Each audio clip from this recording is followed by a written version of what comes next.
Hello दोस्तों, आज हम आपके लिए लेकर आए हैं कहानी का 35वां भाग। तो चलिए आगे की कहानी शुरू करते हैं।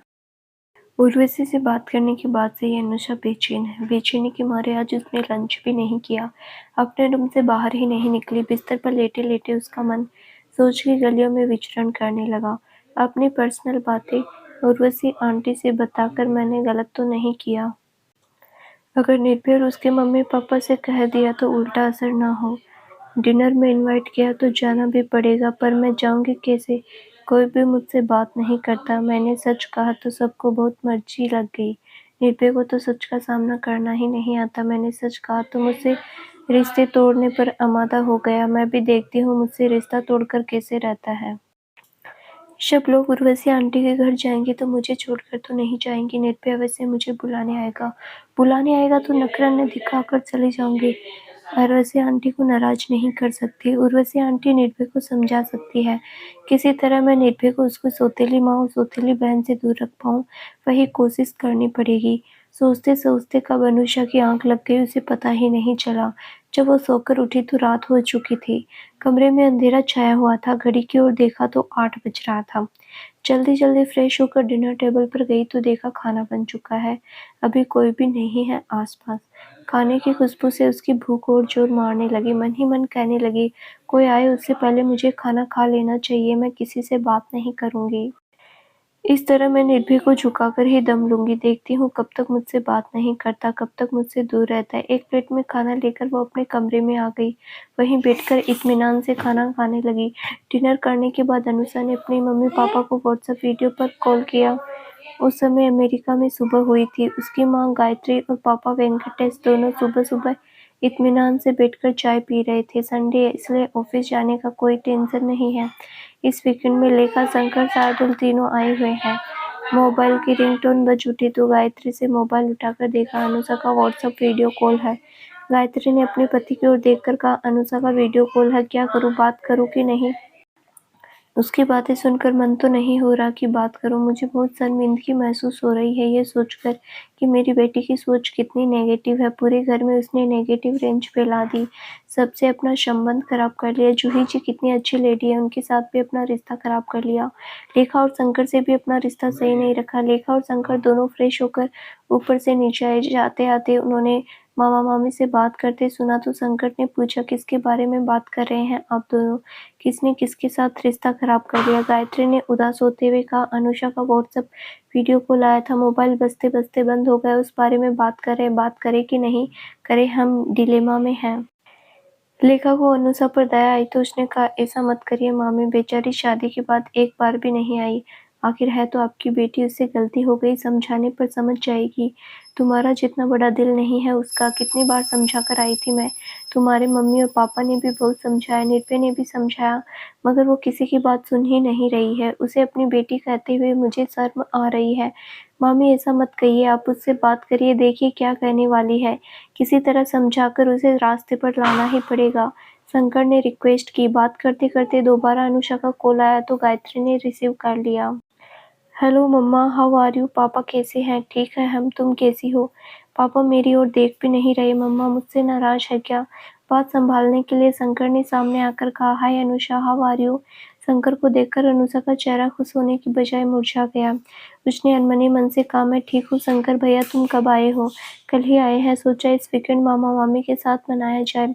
तब तो लेखा भी आई होगी। अनुषा का प्रश्न सुनकर गायत्री को गुस्सा आया तो उसने झट से कहा, लेखा आने से तुम्हें कोई प्रॉब्लम है क्या? नहीं, मुझे क्यों प्रॉब्लम होगी? तुम्हारी बातों से तो ऐसा ही लग रहा है तुम्हें बहुत प्रॉब्लम है। इसका मतलब आते ही तुम सबका कान भरा होगा। मेरे बारे में नमक मिर्च लगाकर बातें की होगी। अब तक पापा वेंकटेश चुप थे, मगर अनुषा की बात सुनकर गुस्से में चिल्ला पड़े, माइंड योर लैंग्वेज अनुषा, तुम अब छोटी सी बच्ची नहीं हो। उधर तुमने सबका जीवन दूभर कर दिया, इधर हमें भी चैन से जीने नहीं देना चाहती हो क्या? आखिर तुम चाहती क्या हो? मैंने क्या किया पापा? मेरे बारे में किसने क्या कहा? तुमने क्या किया? अपने आप से पूछो। आप केवल मेरी गलती देखते हैं, किसी की गलती नहीं है क्या? जरूर लेखा को उसकी माँ ने कुछ कहा और लेखा ने आपसे नमक मिर्च लगाकर कुछ कहा है। लेखा ऐसी लड़की नहीं है जो तुम्हारे बारे में गलत सोचे। उसने तो तुम्हें अपनी फ्रेंड माना था, मगर तुमने फ्रेंडशिप भी अच्छे से नहीं निभाई। निर्भय से शादी हुई, मगर उसके साथ भी तुम्हारा रिश्ता अच्छा नहीं चल रहा है। ये सब बातें आपसे किसने बताई? अनुषा की बात सुनकर गायत्री चिल्ला पड़ी। निर्भय ने खुद बताया, बेचारा बहुत दुखी है। तुमने उसके घर की सुख शांति छीन ली। इस तरह तुम जिंदगी कैसे जियोगी? हम तो तुम्हारी शादी करके ऐसे फंसे हैं कि अब निकलने का रास्ता ही नहीं दिख रहा है। अभी भी समय है अनुषा, अपनी जिंदगी बिखरने से बचा लो। मैं माँ हूँ, इसीलिए तुम्हें कह रही हूँ। मैं कुछ दिनों के लिए अमेरिका आना चाहती हूँ। मम्मा नहीं, निर्भय के बिना तुम हमारे घर नहीं आ सकती। निर्भय नहीं आना चाहता तो मैं क्या करूँ? किस मुँह से आएगा? आकर हमसे क्या कहेगा? उसके मन में शांति नहीं है तो आएगा भी तो कैसे? तुमने तो उसकी जिंदगी नरक बनाकर रख दिया। बेचारा दो पाटों के बीच में फिस रहा है। जूही जी और आदित्य जी बहुत अच्छे इंसान हैं, इसीलिए अभी भी तुम उसी घर में हो, नहीं तो तुम्हारा क्या होता पता नहीं। मैंने ऐसा क्या कर दिया? सच ही तो कहा है। इस बार शंकर ने पूछा, सच क्या है अनुषा? लेखा और उसकी माँ ने निर्भय और उसके पापा को बिल्कुल अपने जाल में फंसा कर रखा है। उनकी नज़र चोपड़ा एंड सन्स कंपनी पर है। यही तो कहा है मैंने, और क्या कहा? क्या ये सच नहीं है? इस बार लेखा चुप ना रह सकी और चिल्ला पड़ी, खामोश हो जाओ अनुषा। इस तरह की बातें करके मेरी माँ का अपमान मत करो। मैं अपना अपमान तो बर्दाश्त कर लूँगी, मगर मम्मा का अपमान बर्दाश्त नहीं कर पाऊँगी। मेरी माँ और मैंने कभी भी ये नहीं चाहा कि पापा के घर में जाए, मगर हमें निर्भय और पापा ने मजबूर किया था। हमें किसी की संपत्ति की ज़रूरत नहीं। तुम मेरे हिस्से की संपत्ति भी अपने नाम कर लेना। मैं हँसते-खेलते तुम्हारे नाम कर दूँगी, मगर तुम निर्भय की ज़िंदगी को नरक मत बनाओ। मेरे पापा और मम्मा को दुःख मत दो। मुझे तुमसे रिक्वेस्ट है अनुषा, हमारे घर को टूटने से बचा लो। तुम चाहो तो मैं ज़िंदगी में कभी लौटकर इंडिया नहीं जाऊँगी। जिसमें तुम खुश रहती हो मैं वही करूँगी, मगर मेरी रिक्वेस्ट सुन लो अनुषा। लेखा की आँखें छलछला आई। सुन लिया तुमने लेखा की बातें? लेखा का दिल बहुत बड़ा है, तुम्हारे जैसे छोटे दिल की नहीं है वो।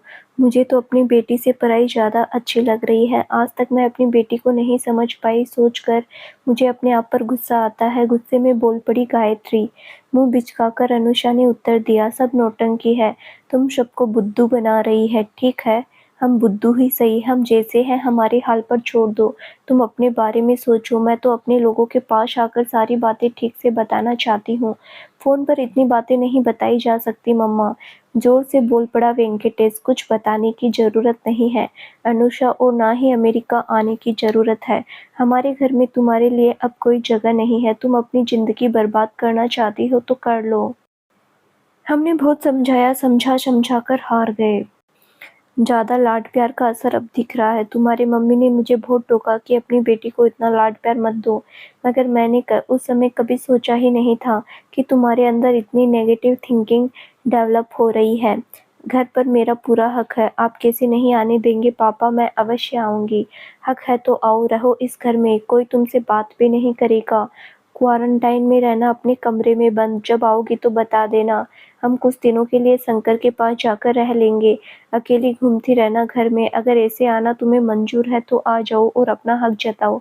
केवल तुम्हें हक समझ आता है, ड्यूटी समझ में नहीं आती क्या? क्या यही शिक्षा दी है तुम्हें? गायत्री, स्विच ऑफ कर दो मोबाइल ताकि दोबारा कॉल ना कर सके। इसे समझा कर थक गया। अब मैं बात नहीं करना चाहता, मैं जा रहा हूँ।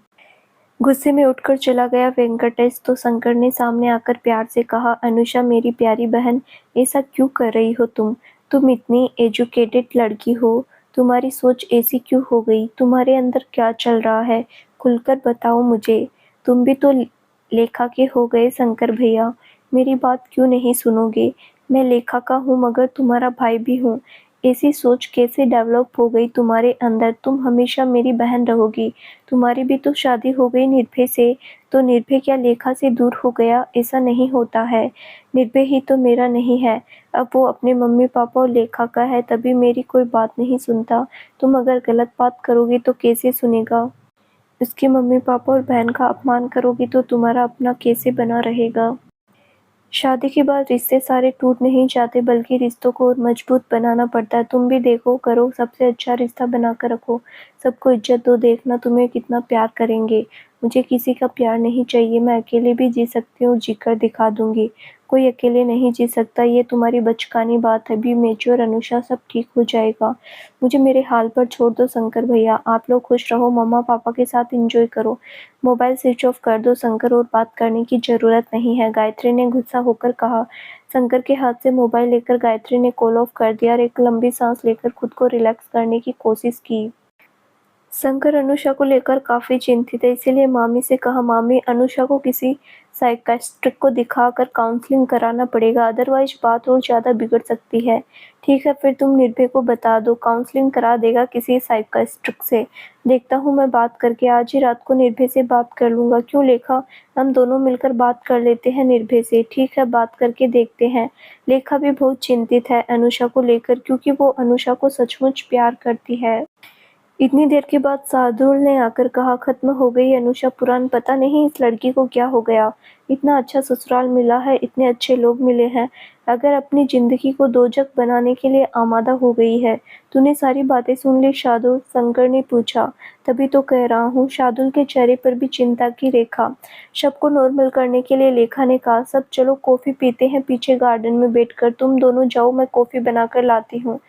सबका मूड इतना खराब हो गया है, सुबह सुबह की कॉफी भी कड़वी लगेगी अनुषा की बातों की तरह। शार्दुल ने मजाक करने की कोशिश की। भाभी, ओ मेरी प्यारी भाभी, मेरे लिए भी कॉफी बनाना, सुन लो मेरा गाना, फिर मॉर्निंग वॉक पर जाना। अरे मैं तो बिल्कुल कवि और शायर बन गया। शार्दुल जोर से हंस पड़ा। शार्दुल की ओर देखकर लेखा भी हंस पड़ी। कवि और शायर महाशय, भाभी बनने में अभी समय लगना है, तुम्हारे मुंह से दीदी सुनना मिलता है खुशी का खजाना। अरे शार्दुल, तुम्हारे संगत में तो मैं भी कवित्री बन गई। दोनों जोर से हंस पड़े, मगर शंकर गहरी सोच में डूबा हुआ लग रहा है। Oh my big bro, deep thinking छोड़ो, एक बार मिला जीवन प्यारा, मिलेगा ना दोबारा, हल पल मस्ती में जियो, लेकिन पहले कॉफी पियो। डांस करते हुए हंसने लगा शार्दुल। शार्दुल की कार्टूनगिरी देखकर शंकर बिना हंसे नहीं रह सका। शार्दुल, आजकल तुम बहुत खुश दिखाई देते हो, क्या बात है? उर्मी से दोस्ती पक्की हो गई क्या? कान पकड़े शार्दुल ने कहा, बहुत सी दोस्त है मेरी, लेकिन केवल दोस्ती है। तुम लोगों के जैसे प्यार के चक्कर में पड़कर जिंदगी को दोजख नहीं बनाऊंगा। तुम लोगों को देखकर मैंने बहुत कुछ सीखा है ब्रो। रहना है ब्रह्मचारी, चाहे लड़की हो कितनी प्यारी, नजदीक नहीं जाना, दूर का ढोल होता है सुहाना। शार्दुल की बातें सुनकर लेखा और शंकर और चुप ना रह सके। दोनों जोर जोर से हंस पड़े तो शार्दुल भी दिल खोल कर हंसने लगा। घर का वातावरण ऐसा हो गया जैसे लाफिंग क्लास चल रही है।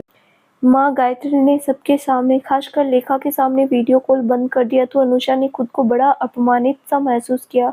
गुस्से के मारे उसकी आंखें बरस पड़ी। लेखा के प्रति मन का आक्रोश कम होने की बजाय और बढ़ गया। वो अपने आप बड़बड़ाने लगी, इस लेखा ने तो मेरा जीना हराम कर दिया, अब मेरे मम्मी पापा को भी मुझसे छीन लिया, अब मैं अपने घर भी नहीं जा सकती, मगर उसको देखो, मेरे मम्मी पापा के साथ मेरे ही घर में मौज कर रही है, वो भी अपने लवर शंकर के साथ। मैंने अगर दोनों माँ बेटी को जादूगरनी कहा तो क्या गलत कहा? अब तो मेरे सारे रास्ते बंद हो गए। मैं अमेरिका भी नहीं जा सकती, यहाँ पर पड़े पड़े अकेले घर में सड़ रही हूँ। जिसका हाथ पकड़ कर आई थी उसे तो कोई परवाह नहीं। अब केवल एक ही रास्ता रह गया है, उर्वशी आंटी। नहीं मोम, मुझे मोम कहने की आदत डालनी पड़ेगी, तभी तो उनको खुश कर सकती हूँ। अगर वो खुश हो गई तो कोई ना कोई रास्ता निकल आएगा। कल मैं बिना नखरे किए सबके साथ उर्वशी आंटी के घर जाऊंगी, ताकि उनको लगे कि मैं सबके साथ घुल मिल रह रही हूँ। मैंने अपनी गलती समझी है। रात को बिना कुछ खाए बिस्तर पर पड़ी रही अनुषा और सिसकती रही। अभी भी मन में उम्मीद बाकी है कि शायद निर्भय को उस पर प्यार आए और खुद उससे मिलने आए। घड़ी में रात का 11 बजा दिया।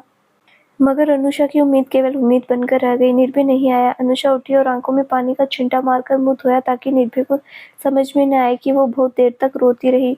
उसके सामने उसे कमजोर नहीं पड़ना है। निर्भय के रूम के दरवाजे पर खड़ी है अनुषा। दरवाजा आधा खुला हुआ है। निर्भय लैपटॉप लेकर कुछ कर रहा था, इसीलिए उसने ध्यान नहीं दिया। अनुषा ने दरवाजे पर धीरे से नॉक किया तो निर्भय ने अपनी आंखें उठाई। अनुषा ने नकली मुस्कुराहट बिखेर कर कहा, क्या मैं अंदर आ सकती हूँ? कोई खास बात है क्या? निर्भय का सपाट सा प्रश्न। हाँ, इसीलिए तो आई हूँ, अदरवाइज मैं बिल्कुल नहीं आती। आना भी नहीं चाहिए, मैं नहीं चाहता। मुझे कुछ कहना है, दरवाजे के पास खड़ी होकर भी कह सकती हो।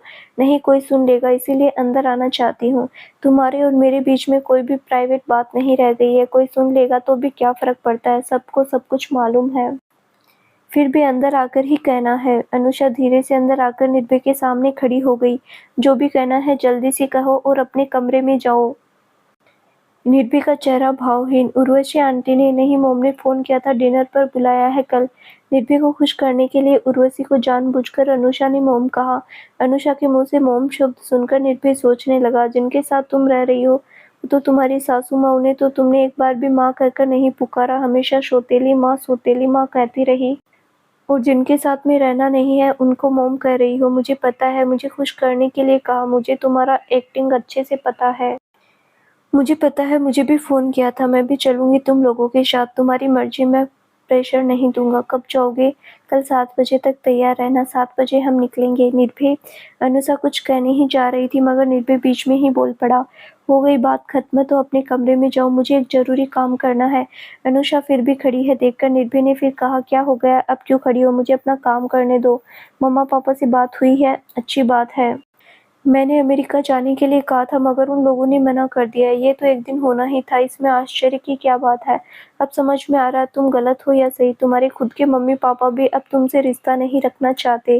लेखा और शंकर भी थे, उन दोनों ने ही मेरे बारे में नमक मिर्च लगाकर कुछ कहा होगा। तुमने लेखा से कुछ कहा क्या? इंसान को पूरी दुनिया खुद के जैसी नजर आती है, अगर लेखा से कुछ कहा भी तो क्या गलत किया? लेखा मेरी बचपन की दोस्त भी है और बहन भी है। मैं तुम्हारी कोई नहीं हूँ क्या? मुझसे इतना कठोर होकर बातें क्यों कर रहे हो? गलत किया जो तुम्हें मैंने सबसे अपना सोचा था, प्यार किया था। तुम इस काबिल थी ही नहीं। अब मुझे समझ आ रहा है। बातें मत बढ़ाओ, मैं बात बढ़ाना नहीं चाहता। प्लीज जाओ अनुषा। ठीक है, मुझे कल बुला लेना। अनुषा की आंखों में आंसू उमड़ आए जिसे निर्भय ने देखा। दिल के कोने में एक कसक सी हुई मगर एक लंबी सांस लेकर उसने खुद को संभाल लिया। फिर अपने काम में व्यस्त हो गया। दरवाजे पर जाकर अनुषा ने पलटकर निर्भय को एक बार देखा और दौड़कर अपने कमरे में चली गई। सिसकियों भरने की आवाज निर्भय के कानों में पड़ी। अनुषा के निकल जाने के एकटक दरवाजे की ओर बहुत देर तक निर्भय देखता रहा। आंखों की कोरे गीली हो गई जिसे उसने अंगुली से पोंछा और लैपटॉप बंद करके बिस्तर पर लेट गया। बहुत देर तक छत की ओर ताकता रहा। दोनों आंखों से आंसू बहकर कानों में जा गिरे। जाने कब तक बहते रहे आंसू, जाने कब आंसुओं का दामन पकड़कर नींद आंखों में समा गई। जूही, आदित्य, दादी, नानी सभी समय पर उर्वशी के घर पहुंच गए। उर्वशी ने सबका हार्टी वेलकम किया, सबको ले जाकर ड्राइंग हॉल में बैठाया, सबके लिए सर्वेंट को ड्रिंक लाने के लिए कहा। उसने दादी और नानी के चरण स्पर्श किए तो दोनों ने उसे ढेर सारी दुआएं दी। आप लोग सब समय से आए, देखकर मुझे बहुत खुशी हुई है, परंतु अनुषा और निर्भय नहीं आए। दोनों आते ही होंगे, हम अलग गाड़ी से आए, वे दोनों अलग गाड़ी से आ रहे हैं। जूही ने मुस्कुराते हुए कहा। तुम्हारा घर तो बहुत सुंदर है बेटा, पहली बार देख रही हूँ, जूही की मोम प्रतिभा ने कहा। मैं भी पहली बार आई हूँ। सही कहा, घर का डिजाइन बहुत खूबसूरत है और उतने ही अच्छे से मेंटेन करके रखा है, उर्वशी ने। निशा चोपड़ा ने तारीफ की। आप दोनों को बहुत थैंक्स मॉम एंड आंटी, मुस्कुराहट बिखेरकर उर्वशी ने कहा। कार की आवाज़ सुनकर जूही ने कहा, कार की आवाज़ आई, इसका मतलब अनुषा और निर्भय आ गए। मैं उनको लेकर आती हूँ, आप सब लोग यहीं बैठिए और बातें करिए, उर्वशी ने कहा और बाहर निकल गई। अनुषा कार से निकली। आज निर्भय की दी हुई पर्पल कलर की डिजाइनर साड़ी में वो बहुत खूबसूरत दिख रही है। अनुषा को देखकर उर्वशी उसकी ओर बढ़ी और उसका हाथ पकड़ते हुए बोली, बहुत खूबसूरत लग रही हो अनुषा इस साड़ी में। किसकी पसंद है?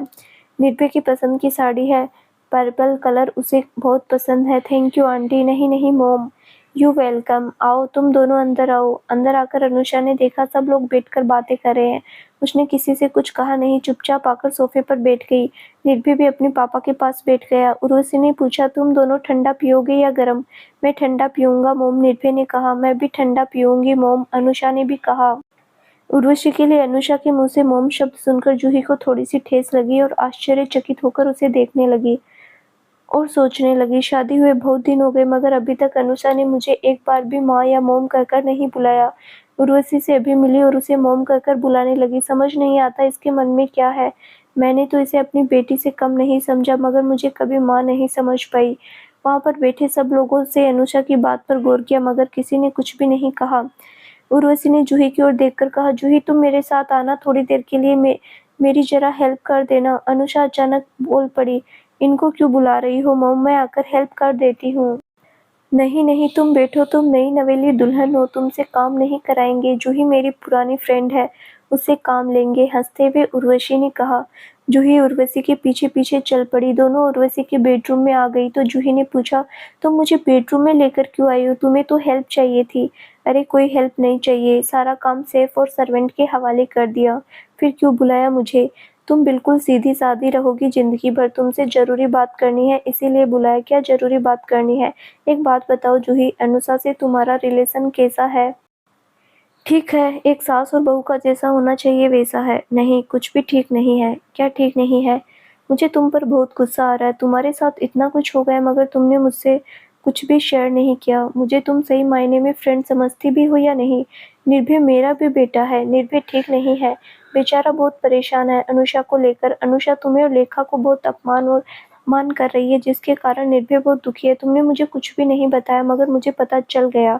कैसे पता चला? अनुषा ने खुद ही सारी बातें उगल दी। निर्भय से वो अलग कमरे में रहती है ये भी पता चला मुझे।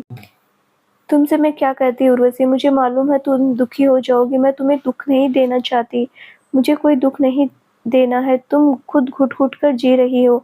ये क्या बात हुई जूही? हम दोनों ने कहा था एक दूसरे के सुख दुख को एक दूसरे के साथ शेयर करेंगे, फिर तुमने ऐसा क्यों किया? पता नहीं उर्वशी, बात जुबान पर आई नहीं। कैसे मैं अपनी बहू की बुराई करूं? अनुषा निर्भय की वाइफ। अगर मैं अनुषा के बारे में कोई बुरी बात कहूं तो निर्भय को कष्ट देना हुआ ना। मैं निर्भय को कष्ट नहीं दे सकती। मुझे माफ करना उर्वशी। तुमसे मुझे कोई शिकायत नहीं है मगर तुमसे ये कहना चाहती हूँ कि अनुषा मुझे इम्प्रेस करने में लगी हुई है। उसे लगता है मैं उसके काम आने वाली हूँ। जब देखा उसका रिश्ता खराब हो गया तो मुझसे रिश्ता करने में लगी है, इसीलिए तो मुझे मॉम कहकर बुला रही है। मैं भी उसकी बात सुनकर हैरान हूँ। मुझे आज तक उसने एक बार भी माँ कहकर नहीं बुलाया।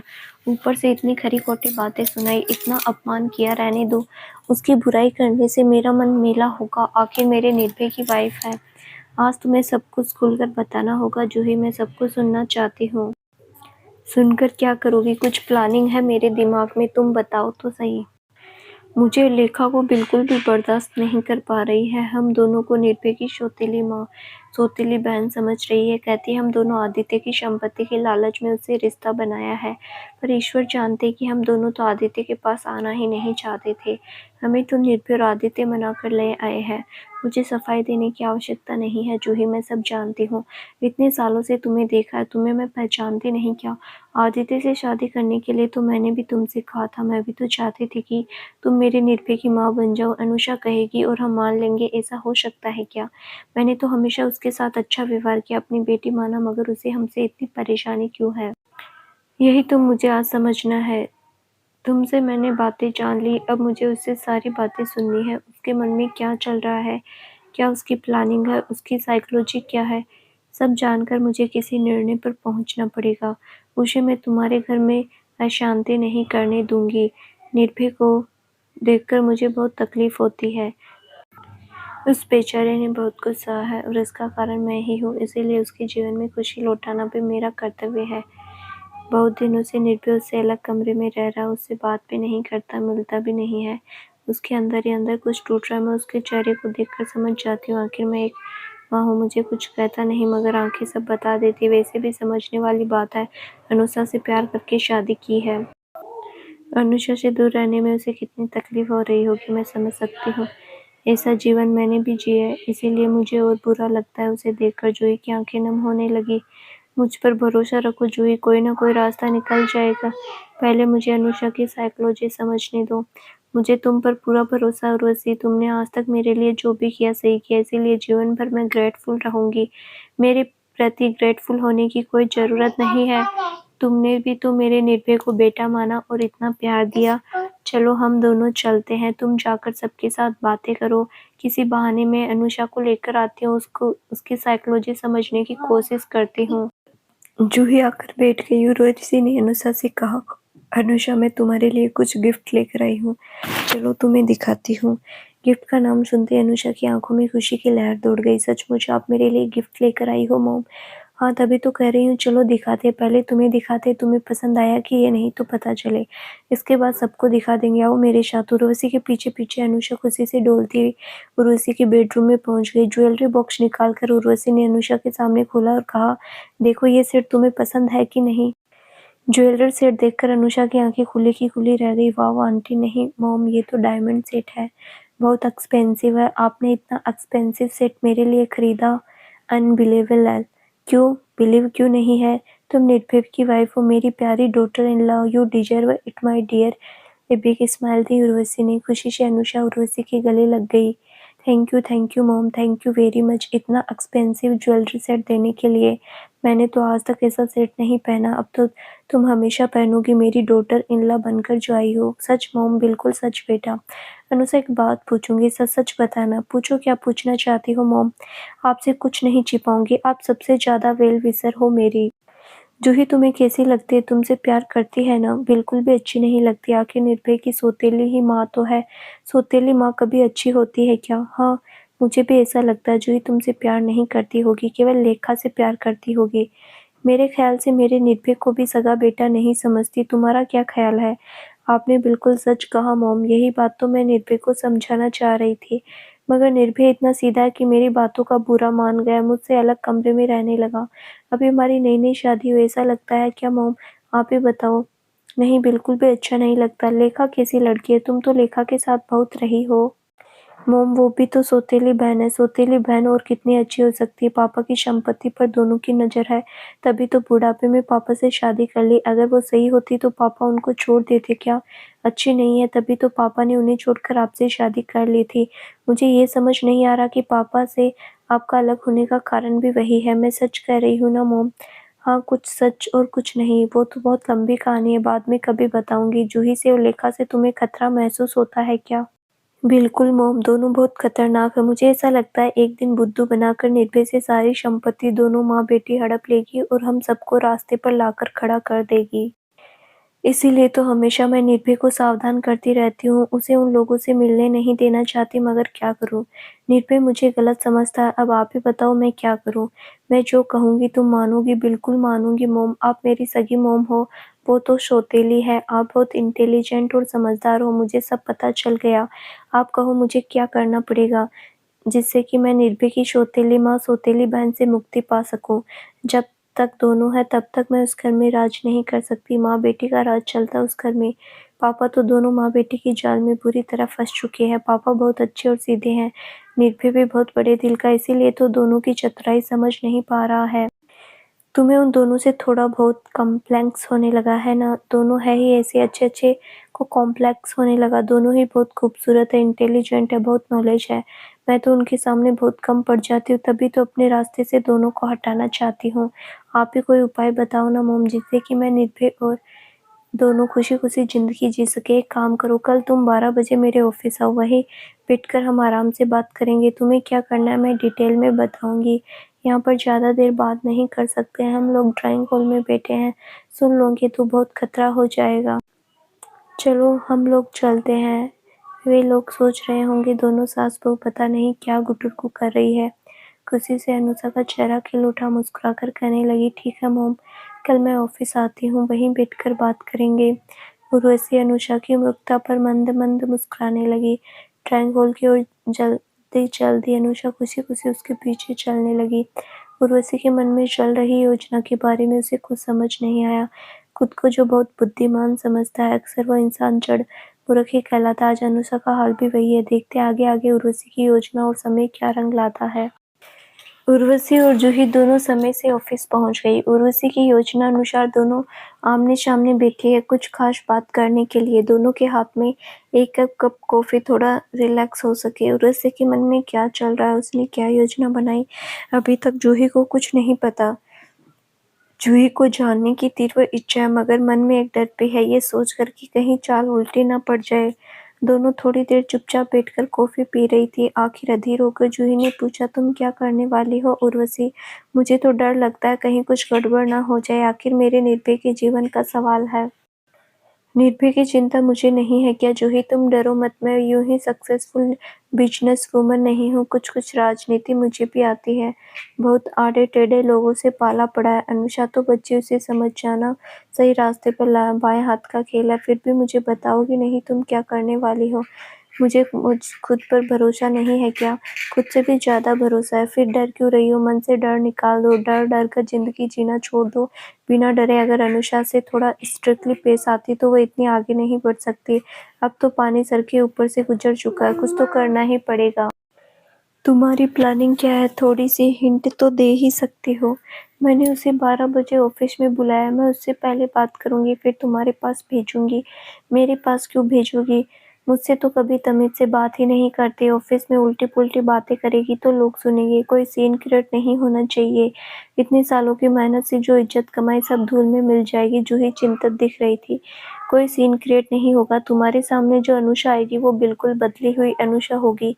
ये कैसे संभव होगा उर्वशी? इतने दिनों से मैं कोशिश कर रही हूँ, आदित्य कोशिश कर रहा है, निर्भय ने कोशिश की, अनुषा के मम्मी-पापा ने कोशिश की, मगर वो टस से मस नहीं हुई और तुमसे आधा घंटा बात करके बदल जाएगी कैसे? मैं उर्वशी कपूर हूँ, इतना बड़ा बिज़नेस का एम्पायर ऐसे ही खड़ा नहीं किया, थोड़ा-सा पेशेंस रखो। मेरे पास आएगी तो मैं उससे क्या बात करूँगी ये तो बता दो। तुम उससे बात नहीं करोगी, वो खुद करेगी। तुम कंपनी की जीएम हो, अपना एटीट्यूड बनाकर रखना। जैसे दूसरों के लोगों के साथ बनाकर रखती हो, ठीक वैसा ही। मैं कंपनी की जीएम हूँ, इससे उसका क्या लेना-देना? वो क्यों मुझे जीएम मानेगी? घर में मुझे सास तो मानते नहीं है। सास नहीं मानती तो क्या हुआ, जीएम अवश्य मानेगी। उर्वशी ने एक रहस्यमय मुस्कुराहट बिखेर दी। हाथ जोड़कर जूही ने कहा, तुम जानो तुम्हारा काम जाने गुरु, मुझे तुम मरवा कर ही छोड़ोगी। उर्वशी के रहते तुम्हारे शरीर पर एक खरोंच भी नहीं लग सकती, इतना भरोसा रखो मुझ पर। कर लिया भरोसा, फिर भी न जाने क्यों दिल धक-धक कर रहा है। तुम्हारे जैसा कोई डरपोक नहीं देखा मैंने। कितनी उम्र है तुम्हारी? वो लड़की तुम्हारे सामने बच्ची है, तुम उससे डर-डर कर रहते हो। कितने दिनों से आदित्य के साथ हो मगर कुछ नहीं सीखा। जूही ने मुस्कुराकर कहा, ठीक है मैं संभाल लूंगी, तुम्हें जो करना है करो। घड़ी की ओर देखकर उर्वशी ने, अरे बाप रे, 11:45 बज गया, अब मुझे जाना चाहिए। केबिन में जाकर मैं भी खुद को थोड़ा तैयार कर लेती हूँ। जूही जोर-जोर से हंस पड़ी। मुझे डरपोक कह रही थी और खुद के चेहरे पर हवाइयाँ उठ रही है। ऐसा लग रहा किसी शेरनी ने डिशुम-डिशुम होने वाला है। जूही की बात सुनकर उर्वशी जोर-जोर से हंस पड़ी तो जूही ने भी साथ दिया। पूरे कमरे में हंसी की आवाज़ गूंजने लगी। माहौल बिल्कुल हल्का-फुल्का सा लगने लगा। अपने केबिन में आकर उर्वशी तैयार होकर बैठी थी, अपने लैपटॉप पर कुछ देख रही थी। इतने में दरवाज़ा खुलने की आवाज़ आई तो उसने आंखें उठाकर दरवाजे की ओर देखा। सामने जींस टी-शर्ट में अनुषा खड़ी है। Come in come in dear and sit down. Smile देकर उर्वशी ने कहा। अनुषा ने अंदर आकर बैठते हुए कहा, थैंक्स मॉम। नो मॉम, यहाँ पर मॉम नहीं चलेगा, यहाँ पर मैं कंपनी की ओनर हूँ, इसीलिए मिस उर्वशी या मैम कहना पड़ेगा। मैं तो कोई ऑफिस स्टाफ नहीं हूँ, आपकी डॉटर इन लॉ हूँ, फिर मॉम क्यों नहीं कह सकती। एक लिफाफा अनुषा की ओर बढ़ाते हुए उर्वशी ने कहा, आज से तुम मेरे ऑफिस की मार्केटिंग मैनेजर की पोस्ट ज्वाइन कर रही हो। ये लिफाफा खोलकर देखो, इसमें ज्वाइनिंग लेटर है। अनुषा की आंखें खुली की खुली रह गई, जुबान से जैसे ताला लग गया, एक भी शब्द नहीं निकला। उसने हाथ बढ़ाकर लिफाफा लेते, what A pleasant surprise mom. नहीं नहीं मैम, आपको कैसे पता? मुझे नौकरी की सख्त जरूरत है। थोड़ा बहुत मैं ह्यूमन साइकोलॉजी जानती हूँ। एक यंग पढ़ी लिखी लड़की घर की चार दीवारी में भला कब तक कैद रह सकती है? ऐसे में वो एक दिन पागल हो जाएगी। बिल्कुल ठीक कहा आपने मैम, कुछ दिनों से मैं खुद को बहुत हेल्पलेस महसूस कर रही थी। कुछ भी समझ नहीं आ रहा क्या करूँ क्या नहीं। कुछ दिनों से जॉब सर्च कर रही थी, एक दो जगह अप्लाई भी किया। घर से बाहर निकलूंगी तो शायद दिमागी हालत ठीक रहे। आपने तो मुंह मांगी इच्छा पूरी कर दी, थैंक्स कहना तो बहुत कम होगा। I am very grateful. Anusha की आंखों में खुशी के आंसू निकल आए। तुम्हारी बातें सुनकर मुझे लगा इस वक्त तुम्हें बिजी रहना चाहिए। तुम घर में बैठी बैठी दुनिया भर की बातें सोचती हो और गलत डायरेक्शन में चली जाती हो। क्या अच्छा क्या बुरा कुछ भी समझ नहीं आ रहा। ऐसा तब होता है जब इंसान बहुत खाली होता है, उसका दिमाग बहुत तेज भागता है। मैंने सही कहा ना अनुषा? आपने मेरा मन कैसे पढ़ लिया? बिल्कुल सही कहा आपने। अमेरिका से जॉब छोड़कर आई हूँ, सोचा था निर्भय के साथ ऑफिस में काम करूंगी, मगर जब से निर्भय नाराज हुआ है तब से मुझे ऑफिस लेकर जाता ही नहीं। बचपन से लेकर अब तक कभी खाली नहीं बैठी, इसीलिए कुछ भी अच्छा नहीं लग रहा। वैसे भी कहा जाता है empty mind and devils workshop. तुम्हारे दिमाग में डेविल्स वर्कशॉप बन चुका है, इसीलिए तुमने सबसे अपना रिश्ता खराब कर लिया। जो अच्छा उसे गलत सोच लिया, जो बुरा उसे अच्छा सोच लिया। गलत दिशा में भाग रही हो, अब तुम्हें भागने का मौका नहीं दूंगी मैं। बहुत सारी रिस्पॉन्सिबिलिटी तुम्हें निभानी है, निभा लोगी ना? बिल्कुल निभा लूंगी, खुशी के साथ निभाऊंगी। मेरी भी एक इंडिपेंडेंट पर्सनैलिटी है। केवल बहू बनकर मैं घर में बैठकर नहीं रह सकती। केवल निर्भय की बीवी कहलाना मुझे मंजूर नहीं। मैं खुद की एक आइडेंटिटी होनी चाहिए। लेखा और उसकी माँ क्या समझती, मैं कुछ कर नहीं सकती। मैं उनको दिखा दूंगी कि मैं उनसे किसी से मामले में कम नहीं। अनुषा की आंखों में आक्रोश दिखाई दिया उर्वशी को। अनुषा के इस आक्रोश को देखकर उर्वशी को गुस्सा है। गुस्से में कहा, जूही घर में तुम्हारी सासू माँ, रिस्पेक्टफुली बात करो। उनको माँ या मोम कहो। लेखा को अपनी ननद या फ्रेंड समझो। उनको लेकर कभी भी अपमानजनक बात नहीं करना। वैसे अभी जूही तुम्हारी बॉस है, उसके सामने रिस्पेक्टफुली पेश आना पड़ेगा, वरना तुम कभी भी नौकरी गंवा सकती हो। तुम्हारी नौकरी रहेगी कि नहीं तुम्हारे बिहेवियर और परफॉर्मेंस के ऊपर डिपेंड करता है। तुम्हारा कॉन्फिडेंशियल रिपोर्ट जूही बनाएगी, मगर कंपनी की बॉस तो आप है। मैं तो आपको ही बॉस मानूंगी, उनको नहीं। मैं कंपनी की ओनर हूँ, मगर जीएम जूही है। जूही सब कुछ देखती है, वो जो भी करती है मैं उस पर आंख बंद करके साइन करती हूँ। मुझे उस पर इतना भरोसा है। इतने सालों से उसने मेरी कंपनी को बहुत ऊंचाई तक पहुंचा दिया, एक भी नुकसान होने नहीं दिया। अगर वो अच्छी लेडी नहीं होती और लालची होती तो बहुत सारे घपले कर सकती थी, मगर उसने ऐसा कभी नहीं किया। एक पैसे का भी हेर फेर नहीं किया। तुम किस बुत्ते पर कह सकती हो कि जूही चोपड़ा एंड सन्स कंपनी की संपत्ति का लालच करती है? जूही के पास किसी चीज की कमी नहीं है। उसे कभी भी संपत्ति का लालच नहीं था। मेरे कहने पर ही उसने आदित्य से शादी की है। मैं खुद ही चाहती थी वो मेरे निर्भय की माँ बने। निर्भय को उससे ज्यादा प्यार कोई नहीं दे सकती थी।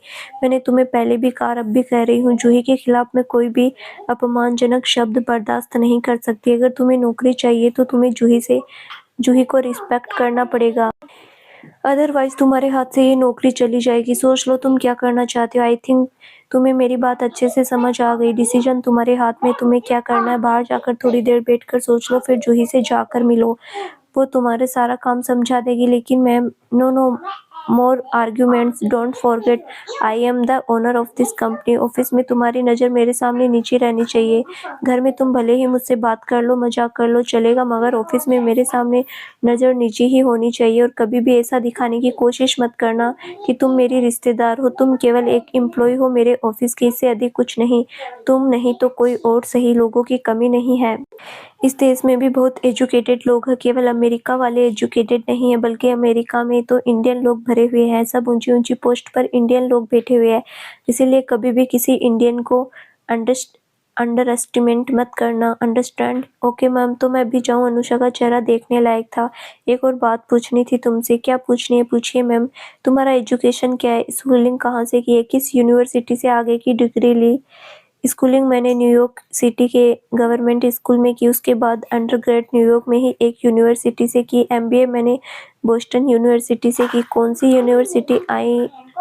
MIT। उर्वशी के मुखड़े पर एक व्यंग्यात्मक मुस्कान। MIT में जाना तो बहुत ही दूर का सपना है, आकाश में तारे तोड़ने जैसा है। जो लोग बहुत इंटेलिजेंट होते हैं वही लोग जाते हैं, और एकेडमिक परफॉर्मेंस बहुत एक्सीलेंट होना चाहिए। मैं पढ़ने में कभी भी एक्सीलेंट नहीं थी। हाँ, ठीक ठाक थी। Okay, not bad. तुम्हें पता है जूही कैसी स्टूडेंट थी? किस कॉलेज से बीकॉम किया और किस यूनिवर्सिटी से MBA किया? No ma'am, I don't know. Nirbhay से कभी पूछा? मौका ही नहीं मिला। मौका नहीं मिला कि पूछने में तुम्हारा ईगो सामने आ रहा था। तुमने जूही को कभी कुछ समझा ही नहीं। मैं जूही के बारे में बताती हूँ। जूही ने स्कूलिंग दिल्ली के सबसे टॉप स्कूल से किया है और क्लास में हमेशा सेकंड टॉपर थी। फर्स्ट टॉपर आदित्य था।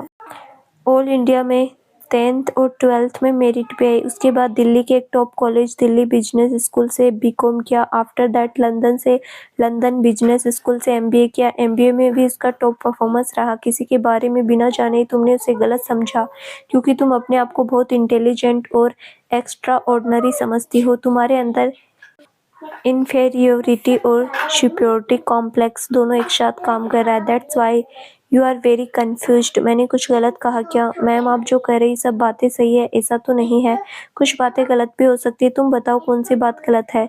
तुम्हारे अंदर दोनों कॉम्प्लेक्स काम कर रहा है कि नहीं? मैंने साइकोलॉजी पढ़ी है। दोनों कॉम्प्लेक्स होने से आपस में मैग्नेट की पोल की तरह कभी रिपल्स कभी अट्रैक्शन होता है। तुम्हारे अंदर भी ऐसा ही होता है। पहले तुम सुपीरियरिटी कॉम्प्लेक्स अपने अंदर पाल के बैठी रहती हो कि कभी अपने से ज़्यादा किसी खूबसूरत और इंटेलिजेंट लड़की को देखती हो तो तुम्हारे अंदर इन्फीरियरिटी कॉम्प्लेक्स एक्टिव हो जाता है। कभी तुम इन्फीरियरिटी कॉम्प्लेक्स से ग्रसित होती हो तो कभी सुपीरियरिटी कॉम्प्लेक्स से ग्रसित होती हो। दोनों में जब टकराट होती है तो तुम परेशान होकर किसी को कुछ भी कह देती हो, क्योंकि तुम सामने वाली को अपनी कंपटीटर मानने लगती हो। उस समय तुम्हारा ह्यूमन सेंस कन्फ्यूज्ड रहता है और अपने आप को सक्षम समझना बहुत अच्छी बात है, मगर किसी के सामने वाले को अंडरएस्टिमेट करना भी बहुत बुरी बात है। और वही तुमने लेखा और जूही के साथ किया। लेखा और जूही दोनों ही तुमसे ज़्यादा खूबसूरत और इंटेलिजेंट है। दोनों का बिहेवियर भी तुमसे कहीं ज़्यादा अच्छा है। दोनों ने अपने व्यवहार से सबको वश में किया है, जादू से नहीं। मेरे ऑफिस में जब काम करोगी तो अपने कलीग के साथ दोस्ताना रिलेशन रखना, जैसा जूही रखती है। किसी में अगर कुछ कमी है तो उसे अच्छे से समझना, खुद को बॉस नहीं सबका साथी समझना। यहाँ पर अगर तुमने खुद को बॉस समझकर किसी से मिसबिहेव किया तो फिर सबके रिश्ता खराब हो जाएगा। तुम्हारी कोई भी शिकायत मुझे मिलेगी तो मैं फ़ौरन तुम्हें टर्मिनेट कर दूंगी। मेरी बात माइंड में रखना। हाँ, एक और बात, मेरे ऑफिस में एक साइकियाट्रिस्ट भी है। एक दिन मैं तुमसे उसका परिचय करा दूंगी। तुम्हें बैठकर उसके सवालों का जवाब देना पड़ेगा। तुम्हारा टेस्ट होगा। जो भी हो, मेरा ऑफिस ज्वाइन करना है तो इस टेस्ट से गुजरना पड़ेगा।